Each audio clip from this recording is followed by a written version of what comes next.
host of the Innovation Storytellers Show.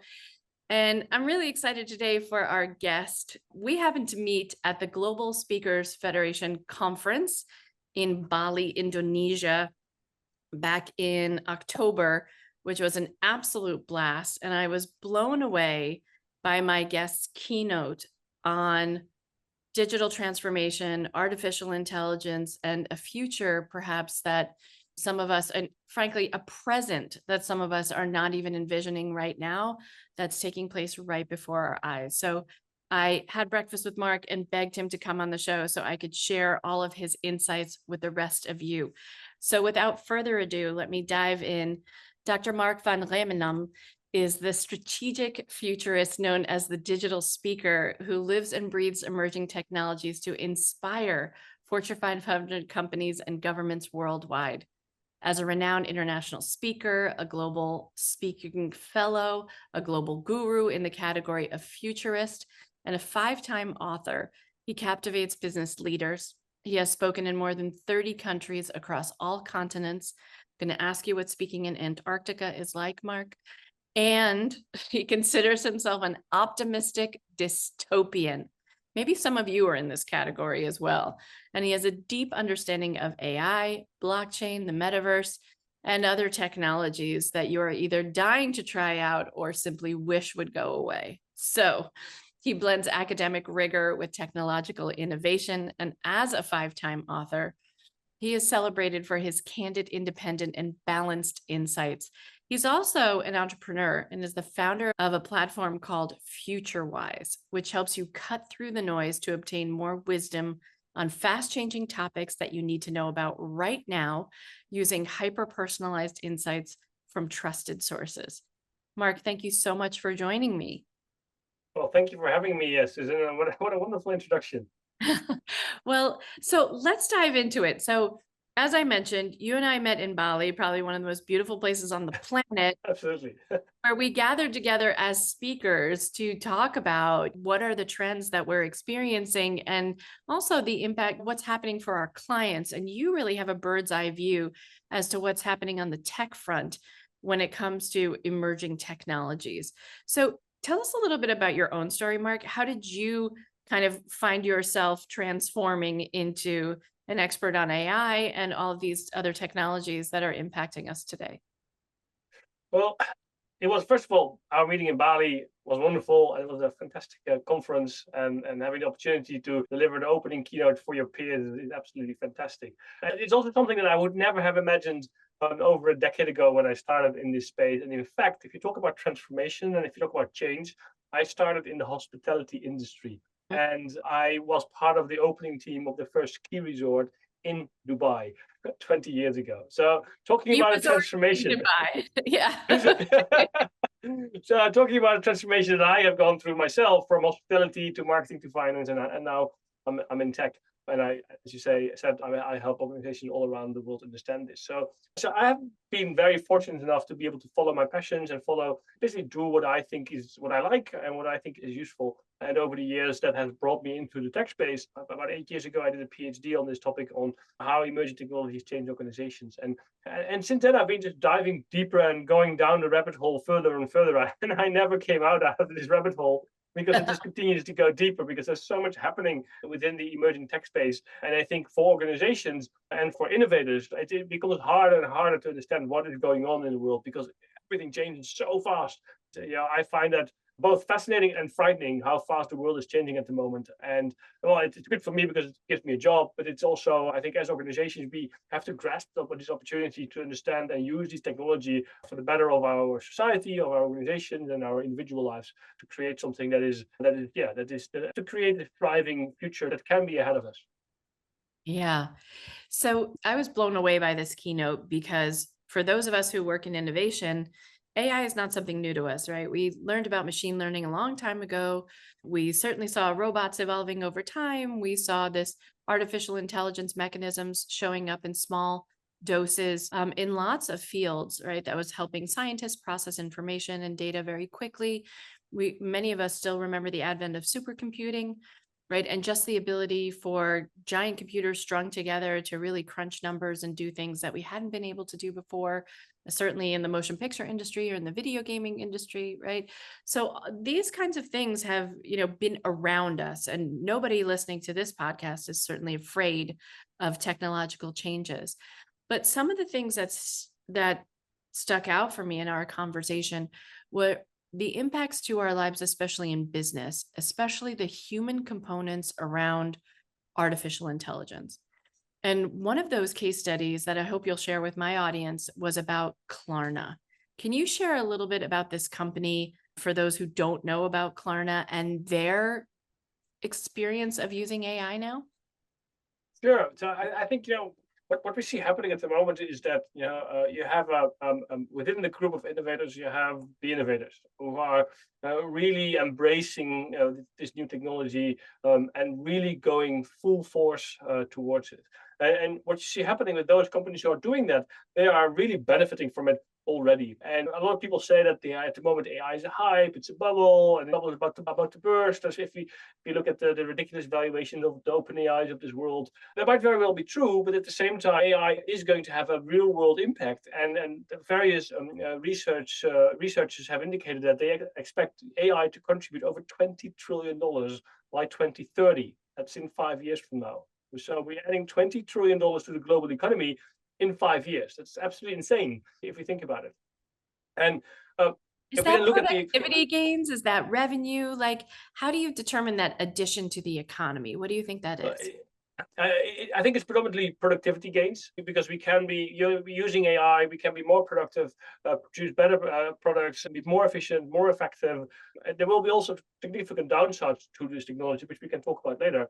But I think what you see happening is that those organizations who are now leading the pack and are integrating this technology first and foremost, they are already benefiting enormously with it. And the example that I shared in my talk at the summit was Klarna, indeed. For those who are not aware of Klarna, it's a buy now, pay later application that you can buy a product and you pay for it later. And they have really gone headfirst into AI. So last year, when they are integrating a ChatGPT-like product in their call center, they already saw that within really short time frame, this AI assistant had 2.3 million conversations, or over 2/3 of all the customer service conversations.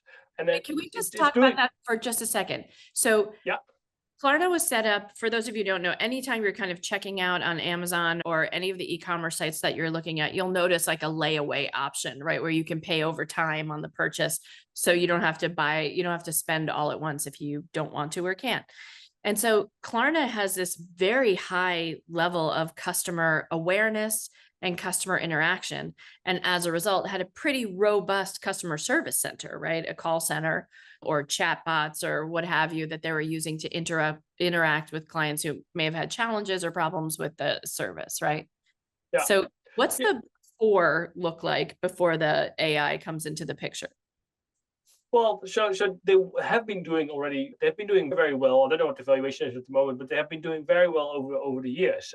But they saw, as you correctly say, that their call center is really important for the product that they offer.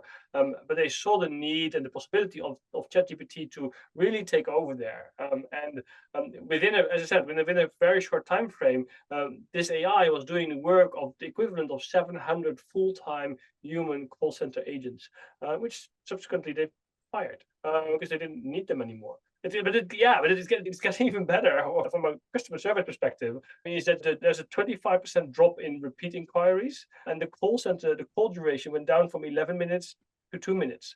The AI is available in 35 different languages, allowing Klarna to save $40 million on an annual basis just by integrating a ChatGPT-like call center agent.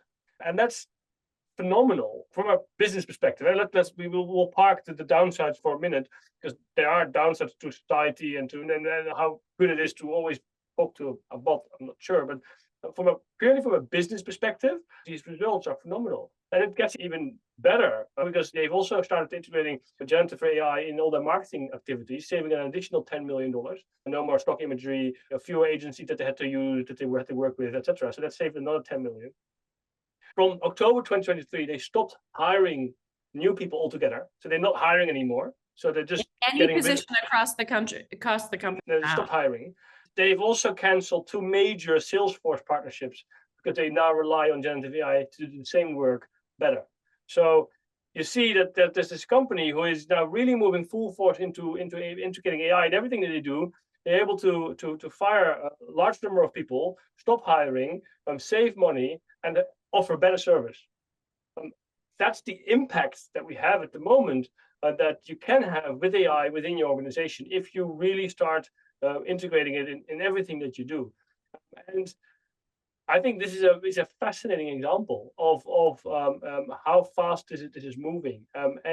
But Cloud is definitely not the only one. There are more and more companies that are using it. And one example I also shared is that early this year, British Petroleum had in their financial report at the last page in the I think sort of the last page of the entire report. It's sort of hidden in a footnote that thanks to generative AI, they were able to reduce the external developers by I think 60 or 70% and increase the output by 60 or 70% of the stuff they still have. So here you see also public companies that are using this, then they're not very vocal about it for various reasons, but obviously the impact is real. And I think as organizations, what I say to my clients always is that by 2030, there will be 2 types of organizations, those that use AI and those that don't exist. And I don't really think there's much in between there. You really have to start leveraging AI in whatever you do. And that applies from very small companies, such as myself, to very large organizations, multinational public companies.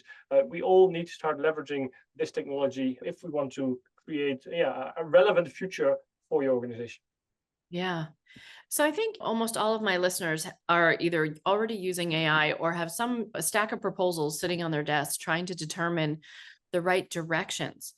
And considering some of these use cases that you mentioned, where do you think is the lowest hanging fruit? I mean, obviously, every organization is different, but when I think about my innovation listeners and what matters most to them, step one is identifying the right bets, let's say, over the next 3 to 5 years is how do we rapidly gain small, quick wins on the products and services that we already have? That's like Horizon 1, right? Horizon 2 is kind of iterating on those products and going a little bit further into new markets or new areas that we hadn't before. And then Horizon 3 is moonshot ideas, looking at a little bit 5, 10, even 20 years out and think about those real transformation products that could really change the future of the organization. How can Yeah. innovators use AI to start thinking about these 3 horizons in their own innovation portfolios? Well, I think first of all, it's important to be aware of that.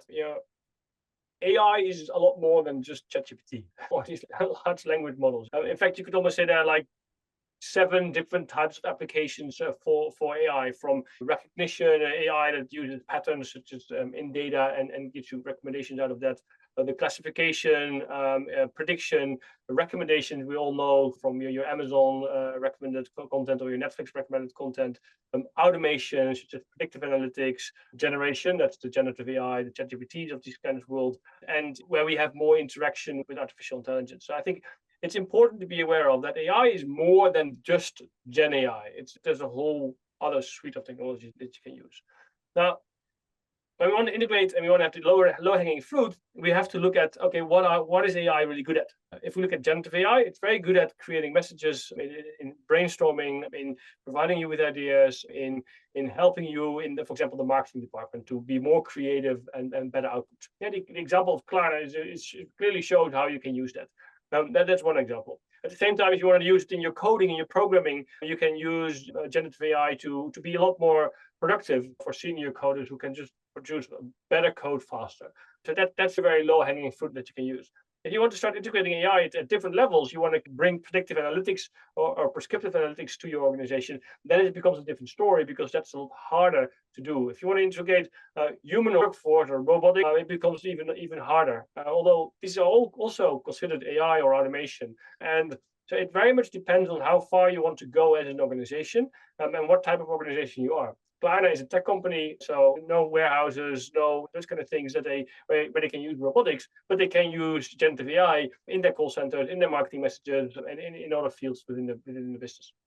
So I think it's from an organization perspective, it's very important that you are very aware of what is happening, what is going on, which kind of AIs are there, and how can you leverage that. And then you should start experimenting with it so that you understand how it actually works, and then you can start to execute it.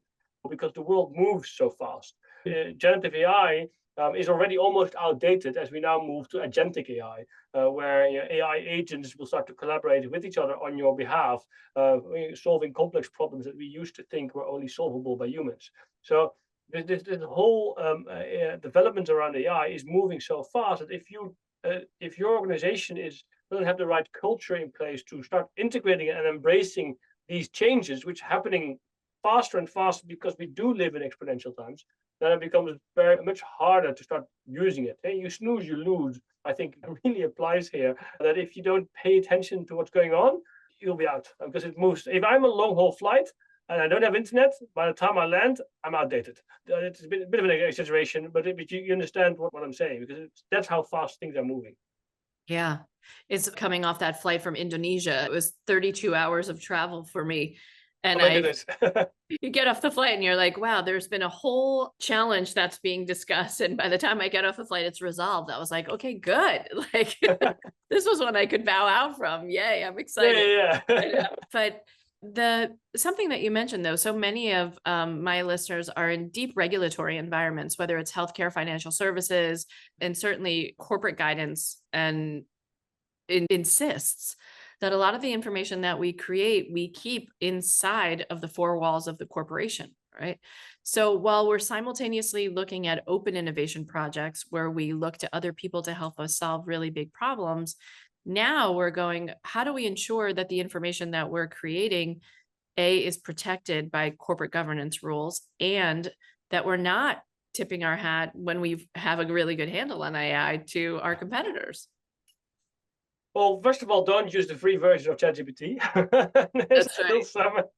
so many organizations that do that. I was talking to a large organization the other day, and they were just openly admitting that everyone in the organization was using the free version of ChatGPT. And I'm like, you got to stop that right now because that's like Okay, so everyone needs to hear that, right? If you're using that, stop it. don't use the free version. Even if your boss doesn't know it, just don't do it because any data that you put in goes straight to Sam Altman. And I personally don't think we should trust Sam Altman, but that's a different story. but I think it's you if you're not using, if you're not playing with this technology, I think it becomes really challenging, and that applies for every technology. And you mentioned the open innovation and the sharing of data and keeping data proprietary. I think what I'd like to bring in here is technology that's been around that has a very bad reputation, but I think can be very useful, and it's called blockchain. Because blockchain is a technology that we can leverage to share data within our supply chain, with our competitors, even with our suppliers in a very secure way. But unfortunately, blockchain has a very bad reputation as sort of the crypto scam technology, which is nonsense because it's the plumbing of the internet that of the future internet, I should say, that can and will be very useful within our society. And it allows us to share data with our competitors, with our suppliers, to be so that we can all benefit from it without sharing any of the proprietary information that you don't want to share, or without losing control. So this is a typical example of that we should educate ourselves on what's happening and go beyond the narrative, because there's so much misinformation also in a tech space happening of people trying to push different messages, that we should be more open for these technologies and understand the true impact of these technologies, to how we can leverage it within our business. So I think that is really important for innovators, is go beyond the facade and really understand what this new technology is about, how you can leverage this, what is required to implement it, start implementing it, play with it, learn from it, and grow with it. Yeah. And I love blockchain. Like we don't hear anything about it anymore. It's Which is because good. yeah, AI has overshadowed everything. But Well, yeah, we don't talk about plumbing in our houses either. The plumbing system in our houses is not sexy either. And yeah, it shouldn't be sexy. And so the same with blockchain, it shouldn't be sexy. It should just work. And the moment we make it sexy, the moment we turn it into a money-making tool, just like NFTs, for those who remember those non-fungible tokens that were hijacked by crazy monkeys, is a really brilliant technology. but it's completely hijacked by crazy monkeys that now people think that it has a bad reputation, which is such a shame because it takes a lot longer now than to really be integrated and become really useful. And I think as an innovator, it's your job to think beyond that facade and to really understand what are the true implications of new technology. Yeah. Well, I mean, the other problem with blockchain not being discussed is that venture capital money doesn't flow into places that aren't squeaky. It's the Yeah. squeaky wheel that gets the oil. So I love blockchain and thinking about electronic medical records and how we share information confidentially and securely with our doctors, for example, or how we can really begin to identify our portfolios in ways that we haven't looked at before, that we could share information and figure out where money flows most efficiently and things like that. Well, and it will be very important for AI because we want to be able to trust the data that we use and that we use to train our systems with. And blockchain can play a really useful role in that. If I'm a self-driving car, I want to know that my data from the diagnostics from my self-driving car have not been tampered with one way or another. So I can use the blockchain technology to make sure that. And then if I then share that data with my suppliers also know that this data has not been tampered with, which is very useful and very important to have. And that's often forgotten.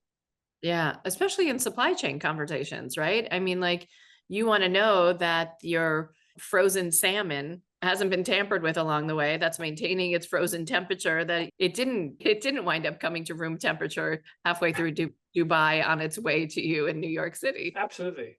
Yeah. Absolutely. So, and people often forget about that. And I think that's, yeah, as an innovator, it's your job to understand that and to see those connections between technologies of how you can leverage those technologies to improve your organization and have a positive impact on society. Yeah.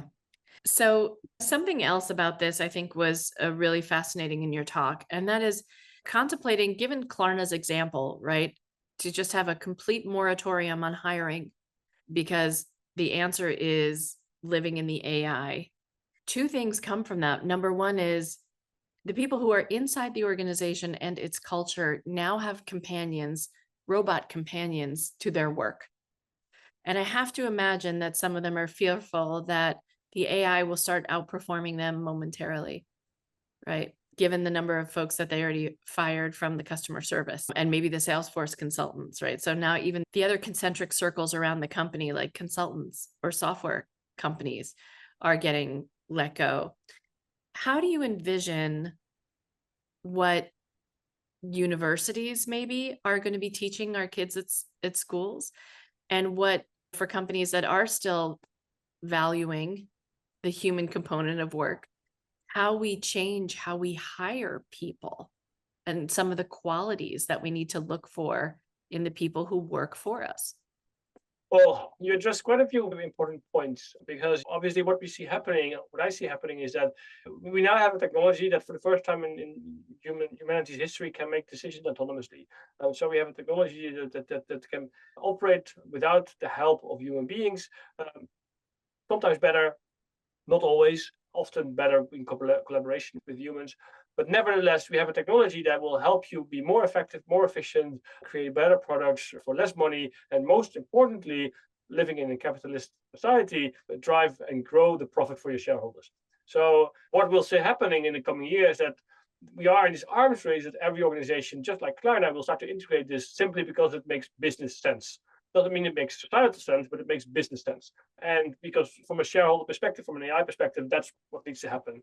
So therefore, for one, think that before the end of this decade, we'll see 1 billion jobs disappear because of this, which is a lot. It's 20% of the global workforce. And that sounds unrealistic at the moment because we have sort of record low unemployment in most Western countries. But if you see that what's happening with Klarna and other companies and how fast AI is improving, that in the next 2 to 3 years, all organizations who want to remain in the next decade will start integrating this technology, and we'll see that the destruction of jobs happening a lot faster. Now, that is a really big problem for the next generation that's coming into the workforce in the next coming years. Because if we look at law firms, a lot of law firms, if you are just fresh out of uni, what is your job? Your job is research. Your job is analyzing papers, analyzing case decisions, court decisions. That's your job. But that work can be perfectly done by AI at the moment. Yes, one of the killer applications of AI is summarizing and synthesizing. It's very good at that. So there's no need for fresh graduates to do that.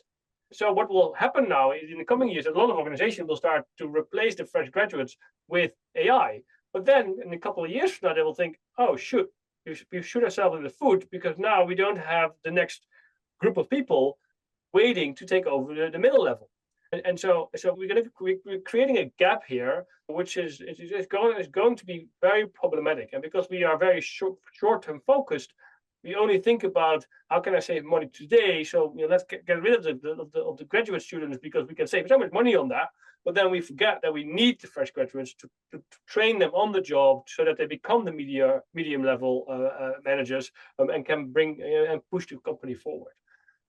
That's one thing. The other thing is that we, from an educational perspective, I think we have to change our educational system. It's absolutely ridiculous that we still educate our children the same way we did hundreds of years ago. It's absolutely blows my mind.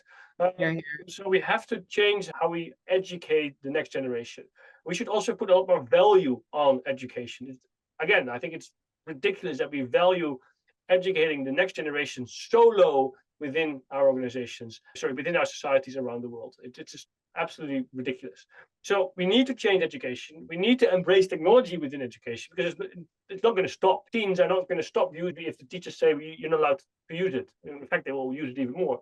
So we have to completely rethink education, revalue it, and we should focus on the skills that really matter. Because things change so fast at the moment, focusing on a specific skill almost doesn't make sense anymore, because by the time you finish your uni degree, that skill might have disappeared or might no longer be necessary because AI can do it now. So we need to focus more on things like adaptability, that we can be more flexible, that we're not stuck in the ground, that we can embrace change, that we have more resilience in that. We need to be focusing on innovation. How can we capture creativity, analytical thinking, problem solving? We need to focus on strategic foresight because we need to have a longer term perspective of what's happening. We need to focus on digital literacy because yes, we might know how to operate a computer. We might know how to doom scroll on TikTok, but that doesn't mean that we understand the implications of what we're doing. And finally, I think we need to have a much better ethical guideline, an ethical compass that we should teach the next generation and today's generation and the previous generation as well. That we must have a much better ethical compass. And then I think if we do these kind of things, then we have a chance as a society to really leverage this technology for the common good. But yeah, these are very big challenges that we need to solve, and that's sort of where my dystopic side comes into play. I'm not necessarily convinced that we'll end up in that direction, but we have to. There's no other option. So you're actually working on a project of your own called FutureWise. Can you tell us a little bit about that? Yeah, sure. So FutureWise comes from the challenge that I face myself, that I, as a futurist, struggle staying up to date because the world moves so fast. And my hypothesis is if I struggle, that means that everyone's struggling because it's my job to stay up to date. And other people can't stay up to date because you're busy leading your life, you have your family, you have your work. So there's no blame there, but it's just a reality that everything moves so fast at the moment. And at the same time, there's so much noise. There's so much noise on the internet. There's so much noise on social media. We only have to look at the hurricanes in America the past couple of weeks, where there's so much misinformation about hurricanes that the misinformation is that meteorologists are creating the hurricanes. It again blows my mind. And so we need to help organizations and individuals cut through the noise to find the high quality content that they can leverage to then obtain insights from that and generate more wisdom. And that's what we're doing with FutureWise. So at first we've launched now, we allow you to create hyper-personalized summaries. So you drop in a URL, you get a summary which is tailored to how you like to consume content. Not who you are as whether you like your preferences, but how you like to consume content. So you are much more willing to consume it and much more willing to able to retain it. And then the next phase is where we will launch, where we'll do that work for you, so you don't have to find any more the content. We will find the content from trusted, curated sources, from mainstream, from niche media, from thought leaders, from academics, so you can be in the know without being out of time. And then finally, we're building a sort of a next generation social media platform, sort of the Twitter we wished we had, with only the best thought leaders, the best speakers, the best academics, the best journalists. Only they are allowed to share content and nobody else. So we actually have a platform that we can trust. And we have a platform where we can go to that if it is related to fast-changing topics, that the content I find there, I know I can trust and I can understand. And we go across barriers, across expertise, across languages, And with that, we want to elevate the world's knowledge. Well, this has just been an incredibly illuminating conversation, Mark. Thank you so much for joining me. I have 3 hot seat questions for you that I ask everyone who comes on the program. So, Sure. number 1, what is the greatest innovation of all time? Oh, what's the great innovation? It's such a difficult question because there are so many. I think you could go back to the invention of the computer because that's sort of, or the invention of the steam engine. But I'd like I think I'll take the one which happened only 12 hours ago, is where the Megazilla arms caught the starship from SpaceX, which happened last night, which I thought is amazing because it's an enormous technical feat of engineering, and it might be what brings us to the next step. So sort of a futuristic thinking of the most important invention ever made is something that happened today or yesterday, and the impact it will have in the long run. Wow.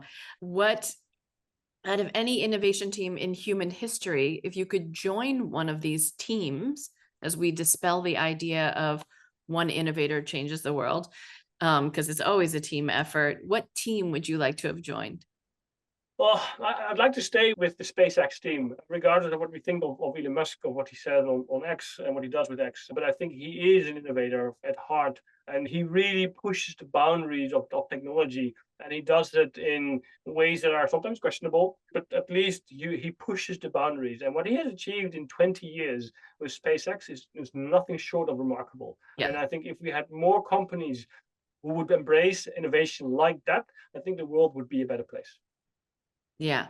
Well, certainly the innovation would be better. Our humanity is still a little bit of a question mark.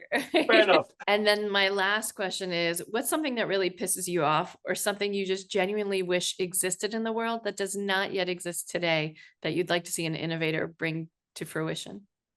Proper education for the 21st century. Because Yes. our educational system is just not up to standards, not up to par with what we need in today's world. We teach like it is 1912, and we should really change that across the globe. Amen. Okay. Mark, if people want to get in touch with you, what's the best way to do that? Just go to thedigitalspeaker.com.